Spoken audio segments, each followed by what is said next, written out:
भक्तीच्या नावाखाली वासनेचा बाजार मांडणारा आणि अध्यात्माच्या नावाखाली भोंदूगिरी करणारा, गुन्हेगारी करणारा अशोक खरात या नाशिकच्या बाबाचे पितळ जे आहेत ते दिवसेंदिवस जे आहेत ते उघडकीस येत आहेत. त्याच्या लग्नातला एक भन्नाट किस्सा आहे तो आता समोर आलाय. त्याची हळद होती, जे त्याच्या बायकोसोबत जे संगीता नंतर कल्पना या सगळ्या गोष्टीची उकल आजच्या व्हिडिओत करणार आहे. त्यापूर्वी नमस्कार, मी तुमचाच अभिषेक. या बंधू अशोक खरातनं आतापर्यंत काय कारनामे केले, त्यांना कित्येक लोकांना वेठीस धरलं, कित्येक महिलांचं शोषण केलं, कित्येकांना आर्थिक गोष्टीत लुबाडलं. मात्र या अशोक खरातचं पितळ जे आहे ते दिवसेंदिवस पुढे येत आहे. याच्या एक लग्नातला किस्सा जो त्याच्या गावकऱ्यांनी सांगितला, त्याच्या सासूरवाडीच्या लोकांनी सांगितला. सिन्नर तालुक्यातलं पाडळी गाव आहे. या पाडळी तालुक्यातलीच त्याची जी बायको आहे ती संगीता.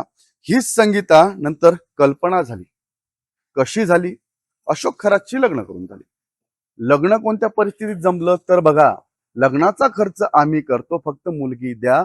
आणि फक्त खर्च करणार आहेत पुढचे नवऱ्यावाले म्हणून मुलगी देवली, म्हणून मुलगी खरातला दिली. एवढं 18 दारिद्र्य ज्या पोरीच्या घरात होतं त्या पोरीचं एकदाच लग्न जे आहे ते अशोक खरात सोबत जमलं.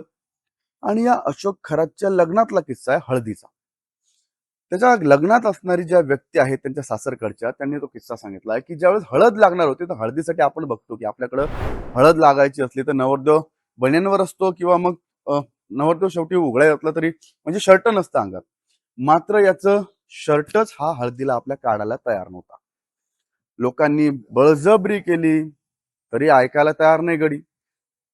कसं तरी ते शर्ट निघालं आणि मग कळलं की आपल्या अंगावर झालेले वार, अंगावरचे व्रण, खुणा ह्या लपवायच्या, हे कोणाला दिसू नाही म्हणून हा बाबा हळदीला शर्टच काढत नव्हता. शर्टावर हळद लावा, अंगाला नाही असं. म्हणजे आपण बघतो की वार आणि व्रण हे कधी येतात?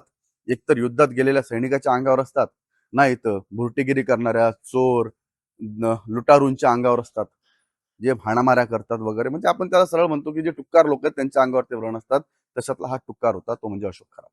आता अशोक खरातनं लग्न जमवलं, त्याचं लग्न ठरलं. आता ज्या मुलीशी यानं लग्न केलं तिच्याबद्दल बोलूया. आता सुनीता खरात हे अशोक खरातच्या बायकोचं जुनं नाव, माहेरचं नाव, लग्ना आधीचं नाव. सुनीताचं अशोक खरातची लग्न झालं, सुनीताची कल्पना झाली. त्याच्यानंतर ती नाशिक मधल्या त्या करोडोंच्या महालात राहायला आली. तृप्त बाला बंगला आहे जो नाशिकचा, तिथं ती राहायला लागली. आयुष्य आरामी जीवन जगायला लागली अशोक खरातच्या सोबत. अशोक खरातच्या पापात सहभागी झाली. तिला त्या पैशाचा, आयुष्य आरामाचा एवढा काही गंध लागला की नंतर या बाईनं आपलं 18 दारिद्र्य असलेलं घर सोडलं, पण त्या घरच्यांसोबत संबंध तोडले. सुनीता जी आहे ती लग्नानंतर कल्पना झाली आणि श्रीमंत झाली.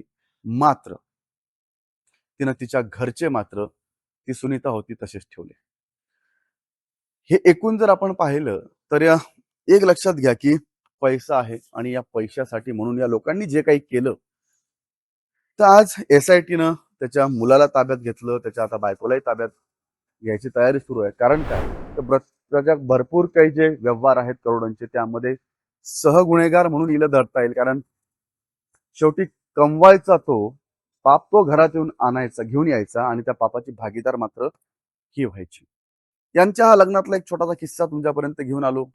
अशा सुनीता, कल्पना समाजातही वावरत असतील, असे बंधू बाबा खरातही समाजात वावरत असतील. तुम्ही यांच्यापासून सावधान राहा आणि अशाच माहितीपूर्ण व्हिडिओसाठी पाहत राहा.